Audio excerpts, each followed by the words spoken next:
नमस्कार student, Gurugram teacher training college check 5 bill में आपका स्वागत है। हम बीएड द्वितीय वर्ष के अंदर सामाजिक अध्ययन का शिक्षण शास्त्र विषय पढ़ रहे हैं। हालांकि सामाजिक अध्ययन का जो विषय है वो फर्स्ट और सेकंड दोनों के लिए समान पाठ्यक्रम है और इसमें सिर्फ विषय की चुनने और चॉइस करने में ही अंतर है। किस स्टूडेंट ने या किस पीपल टीचर ने किस सन के अंदर या किस ईयर के अंदर वो विषय चूज किया है। तो हम बीएड सेकेंडरी क्लासेस चल रही हैं, तो बीएड सेकेंड के अकॉर्डिंग अपने सामाजिक अध्ययन के विषय का अध्ययन कर रहे हैं और इसके अंदर जो फर्स्ट ईयर के लिए भी उतना ही उपयोगी है जितना सेकेंड ईयर के लिए है। तो हम इसके अंदर अब सिलेबस के अकॉर्डिंग जो पाठ्यक्रम जो दूसरी यूनिट है इसकी पाठ्यक्रम या पाठ्यचर्या कैरिकुलम्स है, कैरिकुलम का जो अर्थ है वो पाठ्यचर्या है।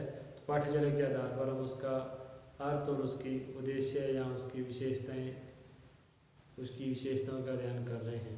तो कल हमने इसके सिद्धांतों के बारे में चर्चा की थी, या लास्ट वीडियो में हमने सिद्धांतों के बारे में चर्चा की थी। तो सिद्धांतों के अंदर हमने देखा था कि इसके अंदर पाठ्यक्रम के अंदर या पाठ्यचर्या के अंदर क्या है, पर्यावरण, क्योंकि सामाजिक अध्ययन का जो संबंध है वो ज़्यादातर पर्यावरण से होता है, समाज के नागरिक के आसपास के वातावरण से होता है।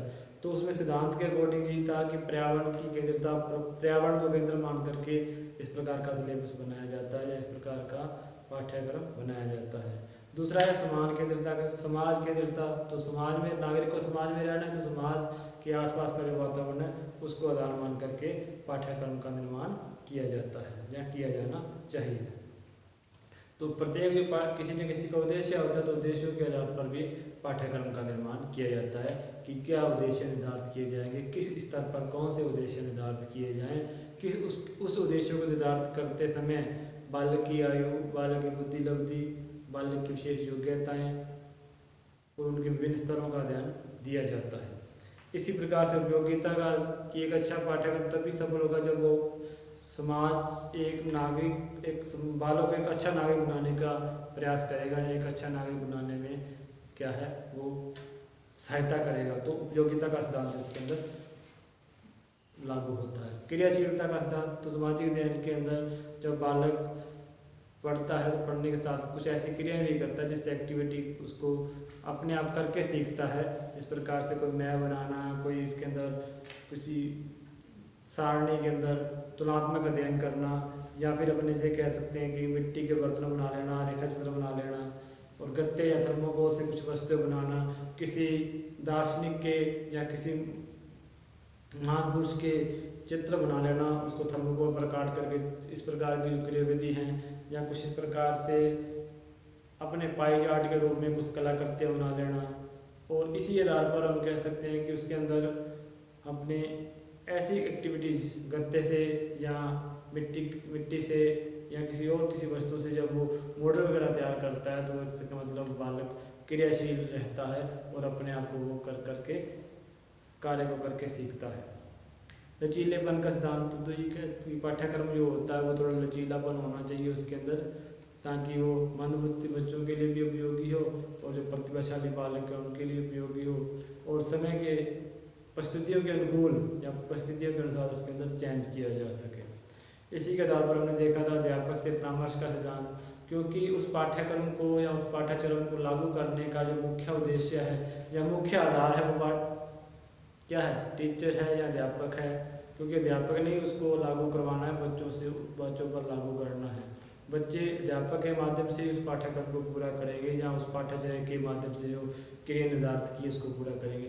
तो कहने का मतलब है कि उस पाठ्यक्रम या उस पाठ्यचर्या को लागू करने से पहले क्या है, उसको क्या करना चाहिए, अध्यापक से उससे संबंधित विषय के अध्यापक से परामर्श ले लेना चाहिए। फिर था बाल केंद्रिता का सिद्धांत। तो बाल केंद्रिता के सिद्धांत के अंदर हमने देखा था कि बाल का जैसे ही 19वीं सदी में मनोविज्ञान ने एंट्री की है, मनोविज्ञान ने शिक्षा के अंदर प्रवेश किया है, तो शिक्षा मनोविज्ञान जब से लागू हुआ है तो बालक की जो शिक्षा है वो बाल केंद्रित हो गई है, कि आज की जो शिक्षा है वो बालक को केंद्र मान करके दी जाने लगी है। बालक की रुचि, योग्यता और उसकी आवश्यकता को विशेष ध्यान में रख करके ही शिक्षा दी जाती है। तो इस प्रकार से पाठ्यक्रम भी बाल केंद्रितता वाला होना चाहिए। इसके आधार पर हमने ये सिद्धांत पढ़े थे। सिद्धांतों के आधार पर हमने देखा था कि पाठ्यक्रम किस तरह से लागू किया जाता है, किस प्रकार का पाठ्यक्रम होना चाहिए। आगे हम देखते हैं कि पाठ्यक्रम के अंदर क्या विशेषता होनी चाहिए। जो सामाजिक अध्ययन का जो पाठ्यक्रम है उसका आधार क्या होना चाहिए, या उसकी विशेषताएं क्या होनी चाहिए, किस आधार पर पाठ्यक्रम का निर्माण किया जाए। तो सबसे पहले अपने कहते हैं कि इसके अंदर सामाजिक अध्ययन है तो समाज से संबंधित घटनाओं का अध्ययन होगा। तो समाज में रह करके कुछ दर्शन शास्त्र की घटनाएं घटती हैं, कुछ ऐतिहासिक घटनाएं घटती हैं, कुछ क्या है इसके अंदर आदर्शवाद भी होते हैं, असूल मूल्य भी होते हैं।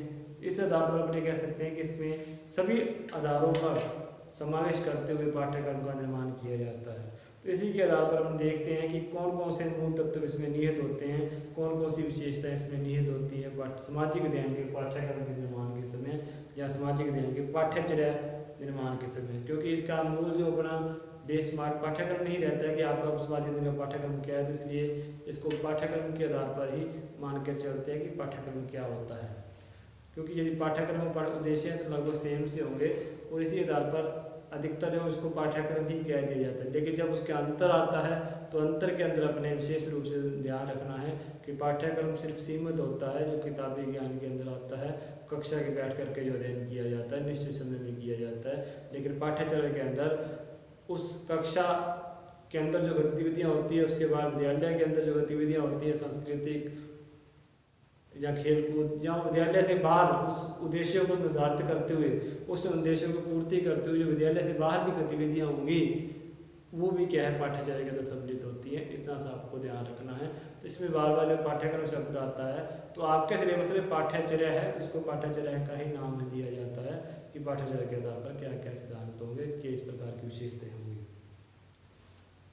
तो इसके अंदर अपने सबसे पहले देखते हैं कि पाठ्यचर्या या पाठ्यक्रम किस प्रकार का होना चाहिए। इसका है दार्शनिक आधार। सबसे पहले है दार्शनिक।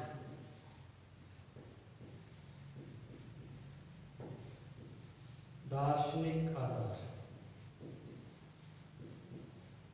तो पाठ्यचर्या का दार्शनिक आधार होना चाहिए। दार्शनिक आधार का अर्थ यही है कि दर्शन शास्त्र से जुड़ा हुआ है। दर्शन शास्त्र का, क्योंकि हमारा जो सामाजिक ढांचा है, सामाजिक परिवेश है, वो कहीं ना कहीं उसको दर्शन शास्त्र प्रभावित करता है। हमारे पूर्व की जो घटनाएं हैं, पूर्व का जो रीति रिवाज है, पूर्व के जो महापुरुष हैं वो हमारे को प्रभावित करते हैं। इस प्रकार से जो विशिष्ट ज्ञान है वो कहीं ना कहीं हमें आगे की परिस्थितियों को समझने में, वर्तमान की परिस्थितियों को समझने में सहायक होता है। जिस प्रकार से चेटरसन ने लिखा है कि हम सोचते हैं कि किसी मकान को किराए पर देने के निर्णय लेने से पूर्व या हमें किसी को मकान किराए पे देना है तो इससे पूर्व जो मकान स्वामी है उसको जो संभावित किराएदार की आय का विषय में ज्ञान कर लेना चाहिए कि जो मकान किराए पे दे रहा है तो किराए पे देने से पहले जो किराएदार है उसकी आय का हिसाब किताब ले लेना चाहिए कि उसकी आय कितनी है, ताकि उसका जो वास्तविक जो स्टेटस है उसके बारे में, उसके जीवन दर्शन के बारे में पता चल सके कि उसकी सामाजिकता किस प्रकार की है, उसकी रहन सहन किस प्रकार का हो सकता है। क्योंकि आय से ही क्या है सारा सामाजिक ढांचा प्रभावित करता है कि आपकी इनकम कैसी और आपका रहन सहन कैसा होगा, आपका सामाजिक स्टेटस कैसा होगा। तो काफ़ी हद तक जो आय आर्थिक जो ढांचा है वो आपकी सामाजिक ढांचे को प्रभावित करता है। यदि आपकी आय अच्छी है, आपकी इनकम अच्छी है तो आपका रहन सहन भी अच्छा होगा, आपका स्टेटस भी अच्छा होगा, आपके आसपास के क्या है जो मिलने जुलने वाले हैं वो भी उस प्रकार की प्रक्रिया वाले होंगे, उस प्रकार के रहन सहन के होंगे। इस प्रकार वो कह रहा है कि आपकी मकान पर किराया देने से पहले किराएदार का क्या है, आपका जो आर्थिक जो स्थिति है उसके बारे में, आय के बारे में जान लेना चाहिए कि आपका आय कितनी है, आप उसके अकॉर्डिंग में जो मकान ले रहे हैं वो सही भी ले रहे हैं, या ऐसा ना हो कि आप वो मकान का किराया ज़्यादा है और वो उसका स्टेटस इतना हाई फाई नहीं है जिससे कि वो किराया चुकाने में भी दिक्कत आए। तो कहने का मतलब यही है कि हमें पहली वाली स्थितियों को बांधते हुए ही आगे का कार्य करना चाहिए। इसी प्रकार से किसी सेनापति को शत्रु सेना से युद्ध करने के लिए उसकी सैन्य संख्या शक्ति का ज्ञान महत्वपूर्ण है, परंतु उसके दार्शनिक दृष्टिकोण का ज्ञान करना और भी अधिक महत्वपूर्ण है। क्योंकि आप किसी युद्ध कर रहे हैं उसकी कितनी शक्ति बल है, कितनी सैन्य शक्ति है, इसके बारे में ज्ञान करना जरूरी है। उसके बाद में उसका जो सोचने की शक्ति है, जो दार्शनिक ढांचा है वो कैसा है, वो कहाँ से सोचता है, कहाँ से उसकी जो उत्पत्ति है, किस प्रकार की चीज़ों के बारे में ज़्यादा विश्वास करता है, इसके बारे में जानना जरूरी है। क्योंकि पाठ्यक्रम का जो मेरुदंड है, रीढ़ की हड्डी है, वो दर्शन ही है। दर्शन से ही आगे की वस्तुएं बनी है। क्योंकि दर्शन शास्त्र, आपको पता है कि दर्शन शास्त्र एक बहुत व्यापक विषय था। धीरे धीरे इसके अंदर से कई उपविषय भी निकले हैं। जैसे अपने दर्शन शास्त्र आपने कहते हैं मनोविज्ञान दर्शन शास्त्र का हिस्सा था, सामाजिक विज्ञान है वो भी दर्शन शास्त्र से ही है ना। इस प्रकार से कई जो विषय हैं, जो उपविषय हैं, वो दर्शन शास्त्र से निकले। दर्शन शास्त्र एक व्यापक विषय था क्योंकि सबसे प्रधान विषय था, जिसके अंदर से धीरे धीरे उपविषय निकलते हुए अलग होते गए। तो दर्शन शास्त्र एक बहुत ही व्यापक और मेरुदंड के समान विषय है। तो इस प्रकार से हमें दर्शन शास्त्र का आधार होना चाहिए। दर्शन शास्त्र के आधार पर ही हमें क्या है, इस पाठ्यक्रम का निर्माण करना चाहिए कि हमारी दार्शनिक स्थिति कैसी है, हम किस प्रकार की बातों पर विश्वास रखते हैं, हमारी जो संस्कृति कैसी है, हमारी पूर्व संस्कृति कैसी है, इस आधार पर ही पाठ्यक्रम का निर्माण किया जाए।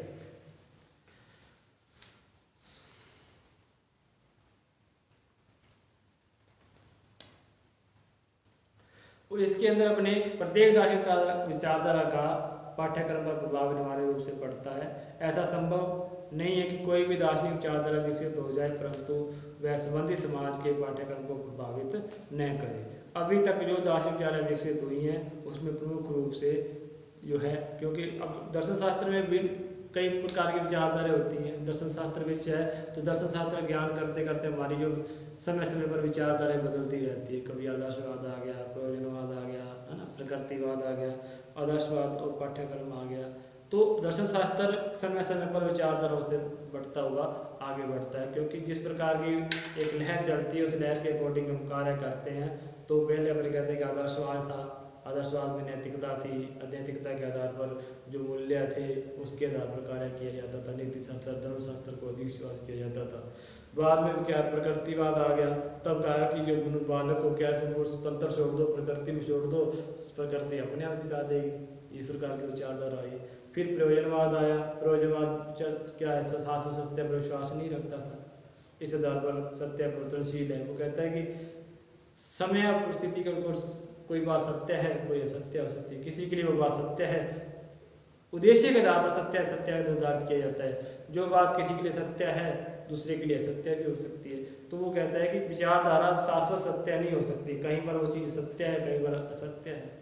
इस आधार पर इसके अनुसार सत्य परिवर्तनशील है। मनुष्य उसकी परिस्थितियों के सत्य का परिणाम है। मनुष्य तथा उसकी परिस्थितियाँ सत्य का निर्माण है। प्रयोजनवादी पाठ्यक्रम छात्रों की रुचियों पर आधारित है। तो इसको हम बारी बारी से देखते हैं कि जो दार्शनिक विचारधारा है उसके अनुसार पाठ्यक्रम कैसा होना चाहिए। सबसे पहले आता है इसके अंदर ही जो दार्शनिक आधार है, इसके अंदर ही अपने करेंगे। तो दर्शन शास्त्र सबसे पहले जो विचारधारा थी वो आदर्शवाद की थी। आदर्शवाद, यदि इसको मैं आदर्शवाद मैं पाठ्यक्रम लिखूं या पाठ्यचर्या लिखूं तो इसके अंदर अपने लिख सकते हैं कि आदर्शवाद के आधार पर पाठ्यक्रम की होना चाहिए।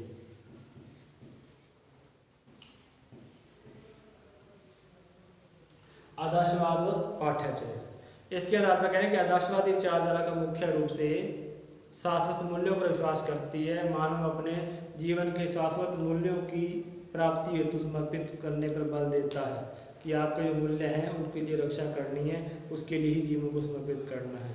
आदर्शवादी पाठ्यक्रम में इतिहास, साहित्य को विशेष स्थान प्रदान किया जाता है। इसके अतिरिक्त धर्मशास्त्र, नीति शास्त्र आदि को मुख्य रूप से स्थान दिया जाता है। तो सामाजिक अध्ययन के अंदर भी इन चीज़ों का जो धार्मिक स्थान है, आदर्शवाद है, उसका स्थान दिया जाता है और उच्च जीवन मूल्यों पर दिया जाता है। फिर आता है प्रकृतिवाद, क्योंकि आदर्शवाद के बाद में जो अपना आगे का जो दार्शनिक आधार आया वो प्रकृतिवाद था।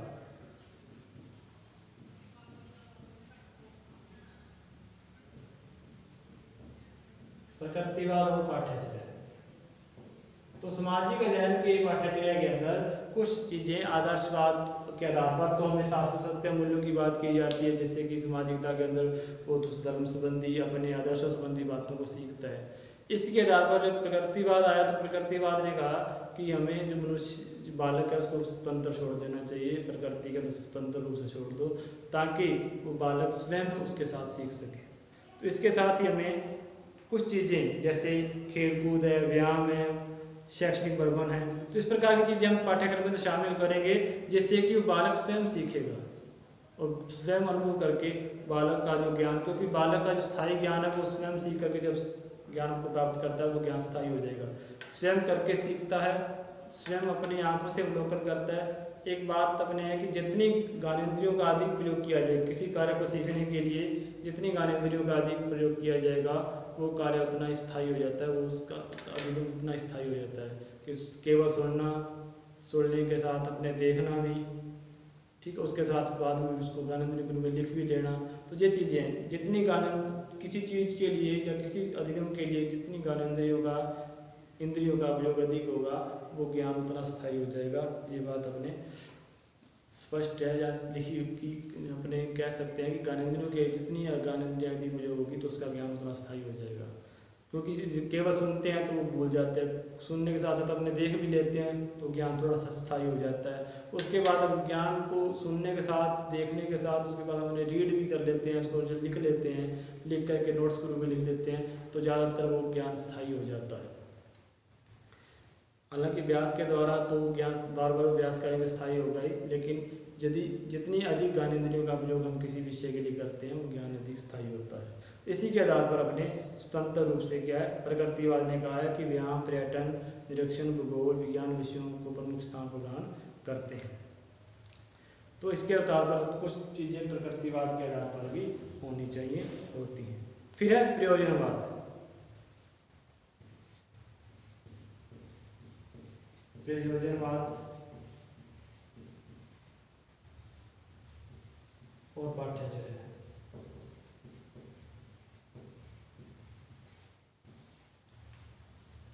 प्रयोजनवाद कहता है कि कोई भी विचारधारा शाश्वत सत्य नहीं है, कोई भी बात है वो शाश्वत सत्य नहीं है। इसके आधार पर सत्य परिवर्तनशील है। ये विचारधारा मानती है कि सत्य परिवर्तनशील है। आज जो चीज़ सत्य है कल को असत्य हो सकती है। कल जो चीज़ को हम असत्य मानते थे आज हम उसको सत्य मानना पड़े। इस प्रकार से क्या है, क्योंकि परिस्थितियों के अनुसार ही चीज़ परिवर्तनशील हो जाती है। मनुष्य तथा उसकी परिस्थितियाँ सत्य का निर्माण है। प्रयोजनवादी पाठ्यक्रम छात्रों की रुचियों पर आधारित है। इसमें पाठ्यक्रम में कोई भी स्थान नहीं है, पाठ्य सामग्री का कोई भी स्थान नहीं दिया जाता। इसके अंदर पाठ्य सामग्री का प्रयोग छात्रों की आवश्यकता और रुचियों के संबंध के अनुसार ही किया जाता है कि किस प्रकार की वो रुचि रखता है, किस प्रकार की वो उसका संबंधित है। इस प्रकार से पाठ्यक्रम का निर्माण उस उद्देश्यों की पूर्ति के लिए, प्रयोजन के लिए किया जाता है, उद्देश्यों की पूर्ति के लिए किया जाता है। कोई भी पाठ्यक्रम निश्चित रूप से सत्य नहीं होता। तो प्रयोजनवादी जी कहते हैं कि कोई भी चीज़ पाठ्यक्रम में निश्चित नहीं है, उसके अंदर समय के अनुसार परिवर्तन किया जा सकता है, परिवर्तन होता है। यह पाठ्यक्रम हस्तकला, उद्योग धंधों पर विशेष बल देता है और बाल की नृत्यावस्था पर आधारित है। तो इसके अंदर सामाजिक ध्यान के अंदर भी इस प्रकार की बातें इसके अंदर समावेश किया जाता है, जिससे कि वो बाल की नृत्य व्यवस्था का समावेश हो सके और उद्योग धंधों के अंदर जो सत्य चीज़ है, सही चीज़ है, उसके बारे में सामने आ सके। चौथा है यथार्थवाद और पाठ्यक्रम या पाठ्यचर्या।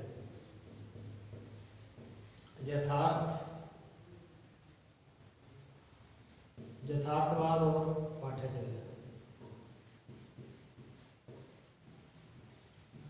यथार्थवाद और पाठ्यचर्या। यथार्थवाद का मतलब जो वास्तविक रूप से घटना घटती है, इसके आधार पर वास्तविक जगत को स्वीकार किया गया कि जो चीज़ सही है, वर्तमान में सही दिखाई दे रही है, वही चीज़ स्वीकार किया जाए। तो इस विचारधारा में शिक्षा का लक्ष्य है बालक को भौतिक व्यवस्था को समझने, उसमें समझन करने की शिक्षा प्रदान करना है कि वास्तव में जो कंडीशन है, आज वर्तमान कंडीशन है, तो आज मान लो अपने कोरोना महामारी से जूझ रहे हैं, तो इसकी वास्तविक कंडीशन यही है, इसके अनुसार ही अपने जीवन यापन करना पड़ेगा। अपने मास्क लगाते हैं, जो भीड़ वाली जगह से बचने का प्रयास करते हैं, ठीक है, सैनिटाइजर करते हैं, तो वो वास्तविक घटनाएं हैं। यथार्थवादी घटनाओं के अनुसार पहले अपने मास्क नहीं लगाते, पहले अपने वो चीज़ें नहीं लेते थे, इसके आधार पर जो यथार्थवादी घटनाएं उसके आधार पर ही किया जाता है।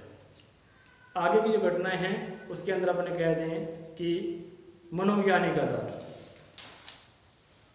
जो मनोवैज्ञानिक आधार है उसके अंदर तो आगे अपने मनोविज्ञान के आधार पर पढ़ेंगे कि मनोविज्ञान के आधार पर क्या होना चाहिए। दार्शनिक आधार पर तो चार विचारधाराओं के कोटि पाठ्यक्रम में थोड़ा थोड़ा समावेश होता है कि किसी प्रकार से दर्शन शास्त्र के रूप में अपने कह सकते हैं कि आदर्शवाद है, प्रकृतिवाद है, प्रयोजनवाद है, ठीक है। और इसके आधार पर अपने यथार्थवाद है, इसका समावेश होना चाहिए। दूसरा है मनोवैज्ञानिक आधार।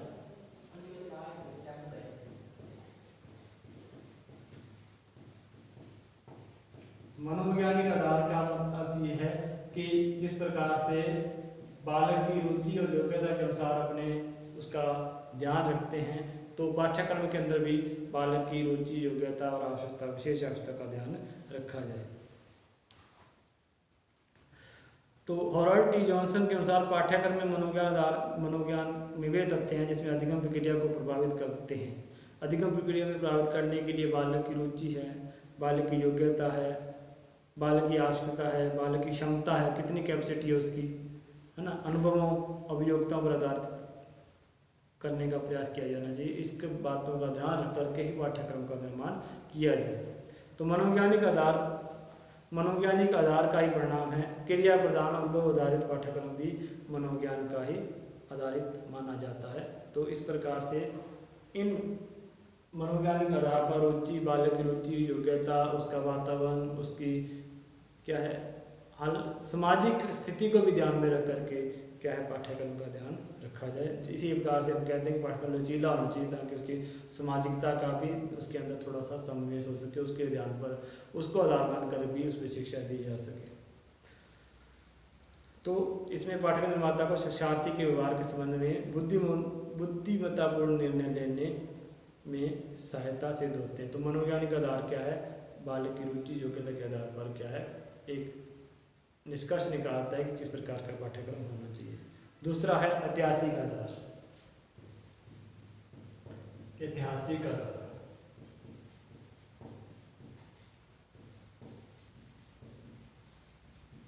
तो ऐतिहासिक घटनाएं, जैसे सामाजिक विज्ञान का विषय ऐतिहासिक घटनाओं पर आधारित है। सामाजिक के आसपास में जो वातावरण है, समाज के अंदर वर्तमान की स्थितियों का जो इतिहास, उसका जो अध्ययन किया जाता है वो इतिहास की घटनाओं के आधार पर किया जाता है कि ऐतिहासिक स्थिति कैसी थी। इतिहास जीवन के अनुभवों की निधि है कि इतिहास में जीवन किस प्रकार के अनुभव रहे हैं, उसी अनुभव को सीख करके आगे जो सामाजिकता को सीखा जाता है, सामाजिकता समाज के अंदर विचरण किया जाता है। तो एक प्रकार से इतिहास हमारे अनुभव काम आते हैं, अनुभव के रूप में होता है कि हम किस प्रकार से मानव जीवन व्यवहार करता था, उसका क्या परिणाम हुआ। तो इस इतिहास अतीत की तथ्यों का अभिलेख होने के कारण पाठ्यक्रम निर्माताओं को उसमें सामग्री उपलब्ध कराता है जिसकी सहायता से वो वर्तमान और भविष्य के लिए क्या है एक अच्छा उदाहरण स्पष्ट हो सके, भविष्य को बना सके। क्योंकि इतिहास ही सामाजिक ज्ञान की पाठ्य सामग्री है, उसको मटेरियल इतिहास उपलब्ध करवाता है कि किस प्रकार से क्या चीज़ थी अब वर्तमान में क्या होगी। तो बेसिक इतिहास का और दर्शन शास्त्र होता है इस सामाजिक ज्ञान का। सांस्कृतिक आधार है, तो इसमें अपने कह सकते हैं सांस्कृतिक आधार।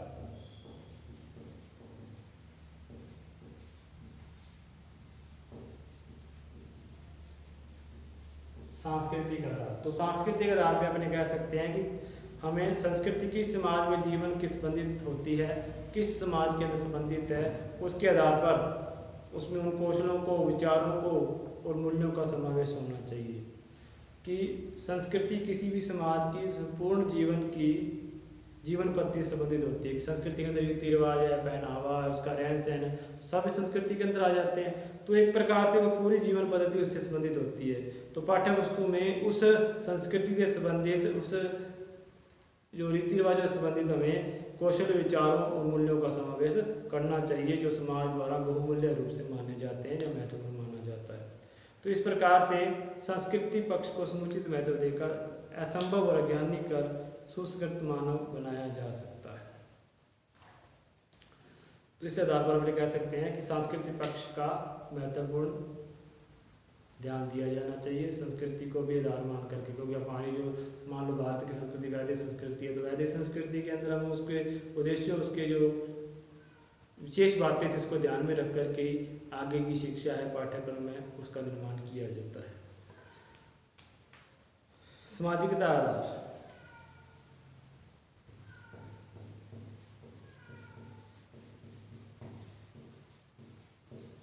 सामाजिकता का आधार, यहाँ सामाजिकता आधार, सामाजिक आधार कह सकते हैं इसको।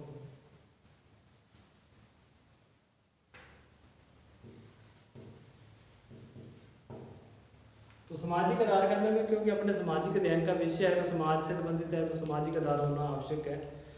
तो मानव एक सामाजिक प्राणी और समाज में ही रहता है, ठीक है। तो इसके अंदर अपने कह सकते हैं कि इसमें मुस्ग्रेव के अनुसार लिखा कि अभी तक प्रायः माना जा रहा है कि पाठ्यक्रम क्षेत्र में समाजतंत्र का योगदान शैक्षिक उद्देश्यों को निर्धारित करने से संबंधित है और अधिगम अनुभवों एवं पाठ्य वस्तु चयन में मूल्यांकन से इसका कोई विशेष संबंध नहीं है।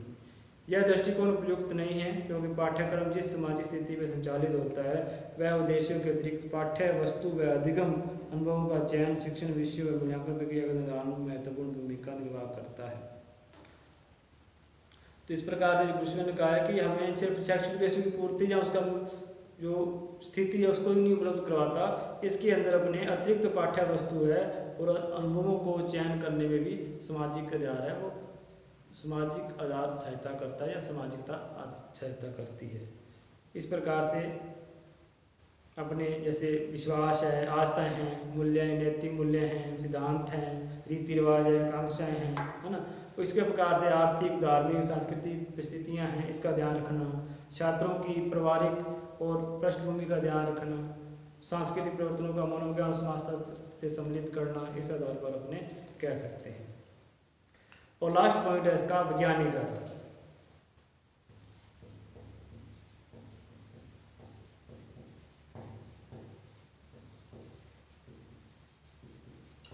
जैसा कि हमने पहले प्रकृति के अंदर पढ़ा था कि सामाजिक अध्ययन की जो प्रकृति है वो कला भी है और विज्ञान भी है। विज्ञान के आधार पर कहते हैं कि इसके अंदर क्रमबद्ध रूप से अध्ययन किया जाता है, पहले ऐतिहासिक घटनाओं को देखा जाता है, उसके परिणामों की जानकारी, उसके बाद भविष्यवाणी की जाती है।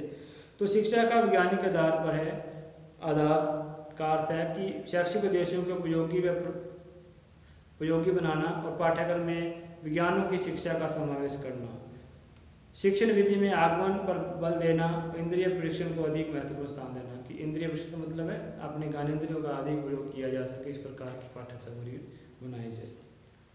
वैज्ञानिक आधार पर तथ्यों को अधिक बल देना, पाठ्य वस्तु में उस पाठ्य सामग्री को स्थान दिया जाए जो छात्रों के वैज्ञानिक दृष्टिकोण विकसित कर सके। हालांकि अपने सामाजिक अध्ययन के अंदर लिखते हैं कि इसके अंदर राष्ट्रीय दृष्टिकोण का विकसित होगा, अंतर्राष्ट्रीय दृष्टिकोण का विकास होगा, लेकिन इनके साथ साथ वैज्ञानिक दृष्टिकोण का भी विकास होगा। वैज्ञानिक दृष्टिकोण का तात्पर्य है कि बालक समाज की घटनाओं को समझते हुए रूढ़िवादी परंपरा को दूर करे, रूढ़िवादी परंपरा से दूर जाए और एक अपना स्वस्थ दृष्टिकोण बना सके, जिसको वैज्ञानिक दृष्टिकोण कह सकते हैं। वैज्ञानिकता के आधार पर किसी वस्तु को या किसी तथ्य को मूल्यांकन करने के बाद ही उसको स्वीकार करे कि उसके अंदर वैज्ञानिकता भी है या नहीं है। सिर्फ अंधविश्वास और रूढ़िवाद के आधार पर किसी भी तथ्य को स्वीकार नहीं करे। इस प्रकार से वैज्ञानिक दृष्टिकोण का विकास करने में भी सामाजिक अध्ययन पाठ्यक्रम सहायक है और इस प्रकार का पाठ्यक्रम होना चाहिए, जिसके अंदर राष्ट्रीयता और अंतर्राष्ट्रीय भावनाओं के साथ साथ बालक के अंदर वैज्ञानिक दृष्टिकोण का भी विकास हो। तो इस आधार पर हमने देखा कि जो विशेषताओं का आधार है वो दार्शनिक दृष्टिकोण है, मनोवैज्ञानिक दृष्टिकोण है, ऐतिहासिक आधार पर होना चाहिए, सांस्कृतिक भी होना चाहिए थोड़ी बहुत, उसके अंदर रीति रिवाज के आधार पर ही पाठ्यक्रम निर्माण किया जाए, जिस प्रकार की हमारी संस्कृति है संस्कृति का समावेश होना चाहिए। सामाजिकता के आधार पर नैतिक मूल्य हैं, नैतिक रीति रिवाज हैं, इस प्रकार की बातों का समावेश इसके अंदर हो चाहिए। उसके साथ साथ जो वैज्ञानिक आधार है, ताकि वैज्ञानिक दृष्टिकोण का विकास बालक के अंदर हो जाए, इस प्रकार का पाठ्यक्रम निर्माण किया जाए और इन्हीं आधारों पर इन्हीं विशेषताओं के आधार पर पाठ्यक्रम का निर्माण किया जाता है। और सामाजिक अध्ययन के पाठ्यक्रम के निर्माण के समय में इन बातों का समावेश होना आवश्यक है। यदि इस प्रकार की बातों का समावेश नहीं होता, इसका मतलब वो पाठ्यक्रम है या पाठ्यचर्या का उद्देश्य निहित नहीं है, पूर्ण रूप से वो निहित नहीं है, कहीं न कहीं वो अपूर्ण है। तो इस प्रकार से हमने आज पाठ्यचर्या की विशेषताओं का अध्ययन किया। कल हम नए विषय के साथ फिर हाजिर होंगे, तब तक के लिए नमस्कार।